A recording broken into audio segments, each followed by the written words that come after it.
America যদি ইরানের পারমাণবিক বোমা মারে তবে প্রথম আঘাতে কত মানুষ মারা যাবে জানেন?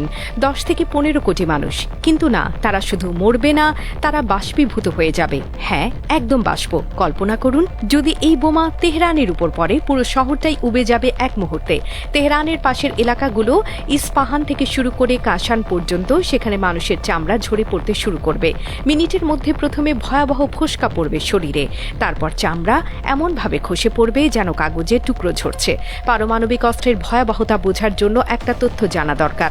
যখন এই বোমা বিস্ফোরিত হয় তখন এর তাপমাত্রা সূর্যের পৃষ্ঠের তাপমাত্রার চেয়েও বেশি হয়। ভাবুন তো, সূর্যটা যদি সরাসরি আপনার মাথার উপর চলে আসে তখন কি হবে? আপনি কি করবেন? কোথায় পালাবেন?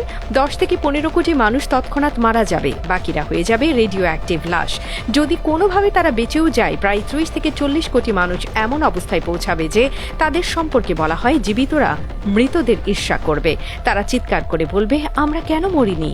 আজকের পারমাণবিক অস্ত্র হিরোশিমা আর নাগাসাকিতে ফেলা বোমার চেয়ে 1000 গুণ বেশি শক্তিশালী। হিরোশিমার সেই ভয়াবহতা আপনার কাছে ছোটদের গল্পের মতো মনে হবে যদি আধুনিক একটি পারমাণবিক বোমার বিস্ফোরণ দেখেন।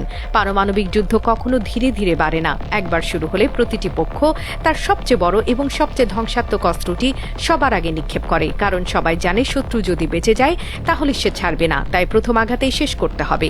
ইরানকে ঘিরে যে উত্তেজনা তৈরি হয়েছে সেটি যদি সত্যি পারমাণবিক সংঘাতে রূপ নেয় তাহলে এক মুহূর্তে কোটি কোটি মানুষ প্রাণ হারাবে, আর যারা বেঁচে থাকবে তারা কাঁদবে এই ভেবে যে তারা মরল না কেন, কারণ বেঁচে থাকাটাই হবে সবচেয়ে বড় শাস্তি।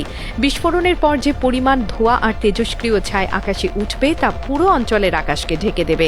সূর্যের আলো আর মাটিতে পৌঁছাবে না। শুরু হবে নিউক্লিয়ার উইন্টার, এমন এক দীর্ঘ শীত যার শেষ নেই। বৃষ্টি আসবে না, ফসল ফলবে না, একটি দানা শস্য উৎপাদন হবে না সেই মাটিতে। তেজস্ক্রিয় ছাই গিয়ে পড়বে পাহাড় আর উঁচু ভূমিতে, সেখান থেকে নদীর পানিতে মিশে সেই বিষ ছড়িয়ে পড়বে সর্বত্র। যে নদীগুলো ছিল প্রাণের উৎস সেগুলো হয়ে যাবে বিষের ধারা।